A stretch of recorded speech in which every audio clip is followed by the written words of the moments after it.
शांतता समितीचा सदस्य हा समाजासाठी लाऊडस्पीकर असतो. धनंजय गोगटे. शांतता समितीच्या बैठकीत विविध सदस्यांसह मान्यवरांनी व्यक्त केले मनोगत. नंदुरबार येथील जिल्हाधिकारी कार्यालयात आगामी सण उत्सवाच्या पार्श्वभूमीवर कायदा व सुव्यवस्था अबाधित राहावी या संदर्भात जिल्हा प्रशासनामार्फत जिल्हास्तरीय शांतता समितीची बैठक पोलीस अधीक्षक श्रवणदत्त एस यांच्या अध्यक्षतेखाली घेण्यात आली. यावेळी अपर जिल्हाधिकारी धनंजय गोगटे, निवासी उपजिल्हाधिकारी आशा संघवी या उपस्थित होत्या. आगामी काळात गुढीपाडवा, रामनवमी, रमजान ईद, हनुमान जयंती, महावीर जयंती, डॉक्टर बाबासाहेब आंबेडकर जयंती यासह सण उत्सवानिमित्त जिल्हास्तरीय शांतता समितीची बैठक जिल्हाधिकारी कार्यालयातील नियोजन भवन येथे घेण्यात आली. विविध सदस्यांनी आपल्या भागातील व परिसरातील समस्या अडचणी मांडल्या. यात रस्ते, वीज, तारा, रहदारी यांच्यासह विविध विषयांवर चर्चा करण्यात आली. यावेळी अपर जिल्हाधिकारी धनंजय गोगटे, पोलीस अधीक्षक श्रवणदत्त एस यांनी मनोगत व्यक्त केले. सदस्यांनी मांडलेल्या विविध प्रश्नांच्या संदर्भात सविस्तर अशी माहिती दिली. यासोबत सर्वांनी सहकार्य करण्याची अपेक्षा व्यक्त केली. शांतता समितीच्या सदस्यांनी आपापल्या परिसरात शांतता नांदावी या संदर्भात लक्ष देणे गरजेचे आहे, असे त्यांनी सांगितले. बैठकीला पोलीस उपाधीक्षक संजय महाजन, दत्ता पवार, सुभाष भोई, एलसीबीचे पोलीस निरीक्षक हेमंत पाटील, शहर पोलीस निरीक्षक निलेश देसले यांच्यासह अधिकारी पदाधिकारी व शांतता समितीचे सदस्य. आणि सगळी ताकद आणि वेळ जर का आपल्या उत्सवामध्ये खर्च झाला तर मात्र समाजामधल्या घातक शक्ती ज्या आहेत, विघातक शक्ती आहेत, त्यांना मात्र मोकळी 100% मिळणार आहे. असं आपण ज्या ज्या सूचना केलेल्या आहेत त्याची नोंद मी पण घेतलेली आहे, SP साहेबांनी घेतलेली आहे. गावातली स्वच्छता, रस्त्याची दुरुस्ती, रस्त्यावर लोंबकळणाऱ्या तारा, अतिक्रमण ज्या ज्या ठिकाणचं काढणं शक्य आहे आणि ज्या ठिकाणी कुठलाही तणाव निर्माण न होता अतिक्रमण काढणं शक्य आहे ते अतिक्रमण निश्चितपणे काढले जाईल. मित्रांनो, आपण शांतता समिती सदस्य आहात म्हणजे आपण समाजाचे लाऊडस्पीकर आहात असं म्हणायला काही हरकत नाही. समाज आपल्या मागे आहे, समाज आपल्या 4 गोष्टी चांगल्या ऐकतो आहे आणि म्हणून आपल्याला सदस्य केलेला आहे. तर अशा चांगल्या गोष्टी समाजामध्ये सुद्धा पसरवायला आपण शांतता आणि समाधान या 2 गोष्टीवर बघा आपला विकास अवलंबून असतो. आपण उत्सव का करतो? तो उत्सव आपण यासाठी करतो की आपल्याला आपल्या मनात त्या देवतेबद्दल, दैवताबद्दल काहीतरी एक चांगली भावना असते आणि मग त्या भावनेपोटी आपण चांगला उत्सव करतो आणि त्यात जर का गालबोट लागलं तर मात्र आपलं मन थोडं खराब होतं, वाईट वाटतं आपल्याला. तर असं प्रत्येकाने विचार केला की आपण आपल्या वर्तनामुळे दुसऱ्या माणसाच्या मनाला वाईटपणा वाटू नये असा प्रयत्न केला आपण, तर कोणालाही वाईट वाटणार नाही. मित्र, पुन्हा एकदा सांगतो मी की पोलीस प्रशासनाला हस्तक्षेपाची कमीत कमी संधी उपलब्ध करून द्या, तर आपल्या समाजामध्ये उत्सवाचं वातावरण कायम राहील. धन्यवाद. उत्सव आहे त्याच्याकडे वळत करतोय. बरेचसे जे काही मुद्दे आहेत ते आपण नमूद केलेले आहे आणि मला माहिती होता की हा जो मुद्दा आहे रोडचा, पाणीचा, बिजलीचा, तारचा हा येणार आहे आणि मागच्या वर्षी आपल्याला एक मीटिंग मध्ये तो अनुभव आला होता की बरेच वेळ आपण चर्चा त्याच्यावरच केली.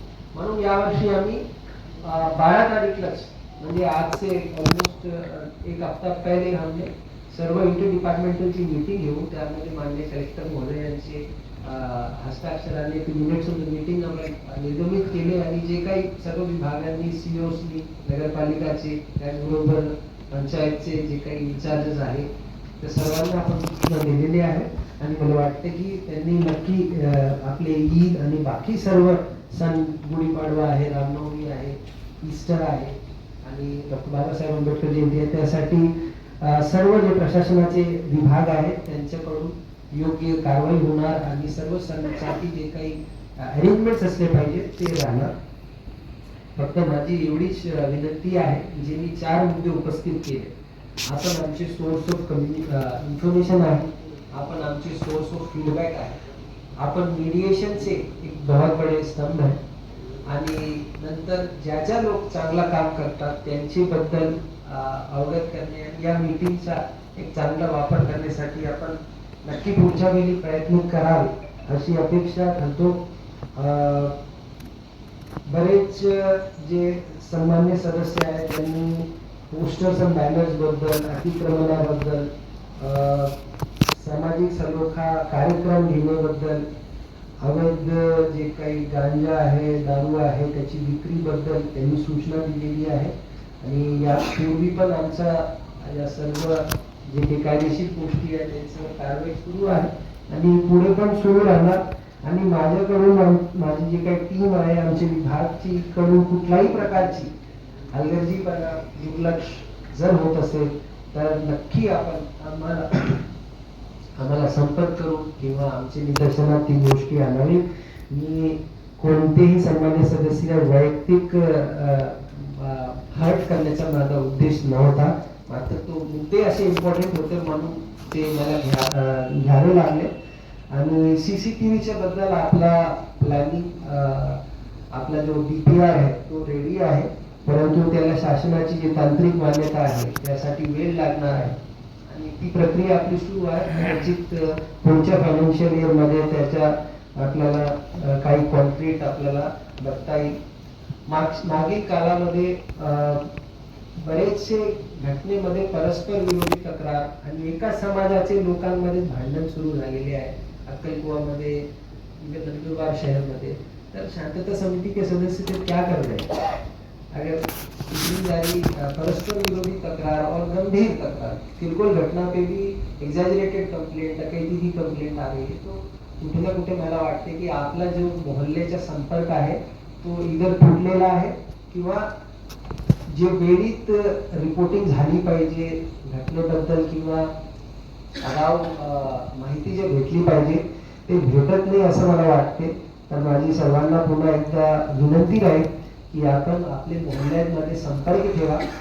मोहल्ल्याची जी काही समस्या आहे त्याबद्दल घटना झाल्यानंतर आपण येऊन मीडिएट करण्यामध्ये काही उपयोग नाही मला वाटते. पोस्टमॉर्टम आहे, घटना होण्यापूर्वी आपण काही त्याला चालू शकले आणि त्याला योग्य रीतीने हाताळून समाजामध्ये एक, जैसे साहब ने बताया था, मुझे पता नहीं कौन से सदस्य ने बताया, लेकिन शहर में होता है तो लोग भूल जाते हैं लेकिन गांव में याद रखते हैं. मला वाटते खूप म्हणजे एक सोशियोलॉजिकल ऑब्झर्वेशन आहे तो आपण सर्वांनी मान्य केला पाहिजे की तेढ जे असते काही लोक यूज टू झाले की आमचे भांडण होतात मग भेट होतात म्हणून आमचे NCBP आणि एक शेर तो पडला होता. आता दुश्मनी करनी नहीं चाहिए, माझी अशी विनंती आहे. त्यांची शेरला जास्त सिरियसली घेऊ नका. आपण सर्व आले